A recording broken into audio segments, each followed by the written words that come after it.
Bonjour à tous et bienvenue dans le troisième épisode de The Captive. Je me présente, je m'appelle Paul et je suis avec mon caméraman Sacha. Aujourd'hui, nous allons nous intéresser à la BMW 633 CSI de 1979. En effet, la 633 est la première du segment série 6.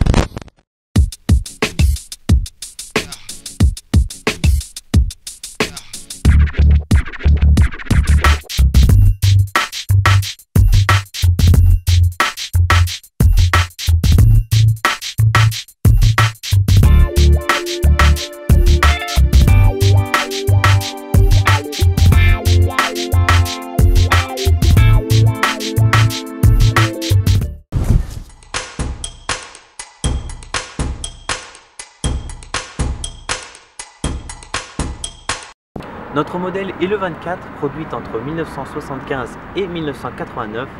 Elle appartient au segment des GT sportives. Cependant, dû à son poids, c'est plutôt une vaste berline de luxe avec une grosse motorisation qui souhaite prendre soin de ses passagers et ayant une plus grande habitabilité que la CS. La plateforme de cette 633 CSI reprend les premières plateformes des séries 5. Jusqu'en 1978, la 633 CSI avait la plus grosse motorisation en ligne avec un 3 litres de 12S de 200 chevaux à 5500 tours minute. Mais à partir de cette année-là, la 635 CSI est arrivée avec un moteur lui aussi 6 cylindres en ligne, mais 3 litres 5 développant 218 chevaux. Pour la transmission, la 633 CSI est une propulsion emmenée par une boîte manuelle 5 rapports ou par la boîte automatique 3 rapports en option et facturée au prix fort.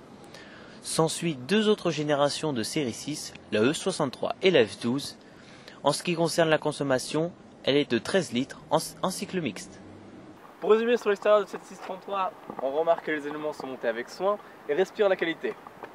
Je vous propose maintenant de me suivre et d'aller avec moi voir l'intérieur.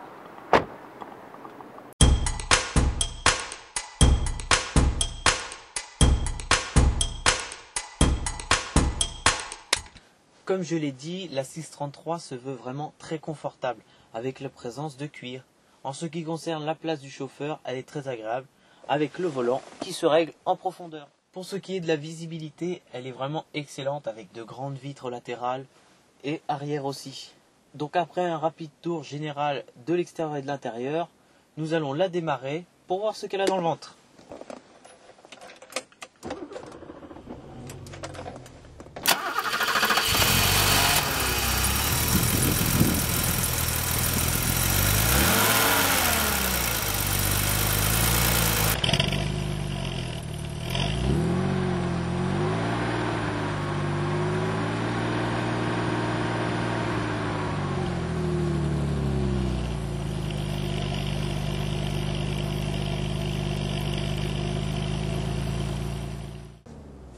Plutôt pas mal.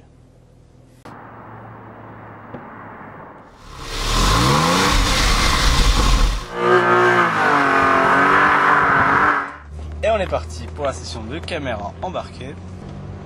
On remarque tout de suite que la voiture quand même répond bien à la pédale. Je vous ai les commentaires à dire, c'était pas. On entend quand même bien le moteur qui fait résonner toute la carrosserie et c'est assez agréable. Surtout l'échappement quand tu oui, c'est l'échappement qui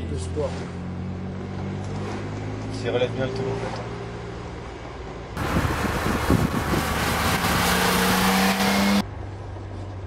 Et tout ce qui est passage de vitesse, freinage, tout ça, ça reste quand même bien fluide. Enfin, il n'y a pas trop d'à-coups.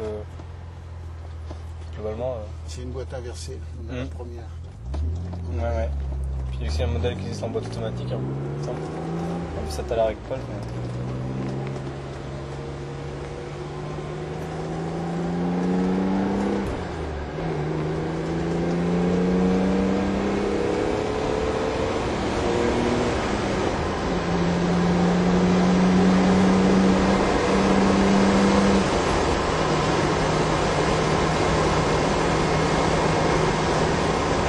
une bonne accélération variable.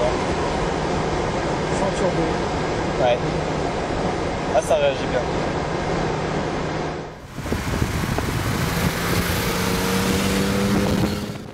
Faut bien, encore une fois, le poids d'échappement derrière On se sent bien entouré. Donc nous revoici après la caméra embarquée. Un petit mot, Stéphane ? Oui, alors je voudrais quand même dire que les 200 chevaux, on les sent vraiment. Que ce soit dans l'accélération que dans le freinage, tout ça reste vraiment très fluide, sans à-coups. Notamment aussi que le pot d'échappement englobe vraiment toute la voiture et on l'entend bien. Donc voilà, vraiment très agréable à conduire. Et voilà, tout est dit. Donc bah voilà, c'était la petite critique de Sacha. Donc moi je vous retrouve pour le prochain épisode de The Team. Ah ciao, bonsoir. Salut!